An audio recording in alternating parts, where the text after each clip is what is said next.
আজকে ঘন্টা দেড়েক আগে একটা ভূমিকম্প হয়েছিল,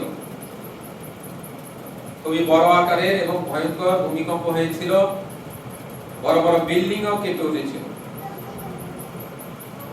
তো অনেক সময় এরকম ভূমিকম্প হয় এবং আমাদের দেশে আজকে যেরকম হয়েছিল এর চাইতে বড় আকারেও ভূমিকম্প হয়, মানুষ পশু পাখি ক্ষতিগ্রস্ত হয়, বাড়ি গাড়ি এগুলো রাস্তাঘাটে ক্ষতিগ্রস্ত হয়। তো ভূমিকম্পে অনেক মানুষ মারা যায়, এরকম ভয়াবহ ভূমিকম্প হয়। আলহামদুলিল্লাহ, আল্লাহ সুবহানাহু ওয়া তাআলা আমাদেরকে হেফাজত করেছেন, অত বড় ক্ষতি হয়নি আলহামদুলিল্লাহ। তার মানে আল্লাহ সুবহানাহু ওয়া তাআলা আমাদেরকে ভালো কাজ করার আরো সুযোগ দিলেন। আজকে হতে পারতো যে আপনার আমার আজকে জীবনের এখানেই শেষ হয়ে যেতে পারতো। আল্লাহ সুবহানাহু ওয়া তাআলা যদি আরো একটু বড় করে ভূমিকম্পটা দিতেন। আলহামদুলিল্লাহ, আল্লাহ সুবহানাহু ওয়া তাআলা আমাদেরকে নিরাপত্তা দিয়েছেন। সকলে বলে আলহামদুলিল্লাহ।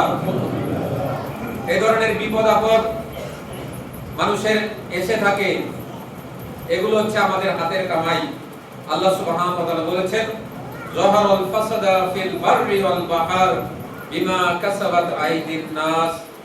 জলে এবং স্থলে যে সমস্ত বিপর্যয় হয় এগুলো মানুষের হাতের কামাই করা। আজকে আমি আপনি কেউই পাপ থেকে বেঁচে থাকতে পারছি না। সবার হাত দিয়েই পাপ কাজ হচ্ছে, সবার চোখ দিয়েই পাপ কাজ হচ্ছে। পাপ কাজ থেকে আমরা কেউ হেফাজত থাকতে পারছি না। এই পাপ কাজ থেকে বেঁচে না থাকার কারণে আমাদের উপরে বিভিন্ন আযাব গজব এবং এই যে ভূমিকম্প, এগুলো সতর্ক বার্তা যে তোমার যে কোনো সময় একটা ভূমিকম্প হয়ে তুমি মারা যেতে পারো। অতএব তুমি সাবধান হও, তোমার উপর আযাব গজব আসতে পারে। এই পাপ কাজকে বন্ধ করতে হবে। যত ফাঁসা কাজ আছে এই সমস্ত ফাঁসা কাজ থেকে আমাদেরকে বেঁচে থাকতে হবে, ফিরে আসতে হবে, নিজেকে সংশোধন করতে হবে। এবং এই নিজেকে সংশোধন করতে না পারলে আমাদের উপরে বড় বড় আযাব গজব আসতে পারে।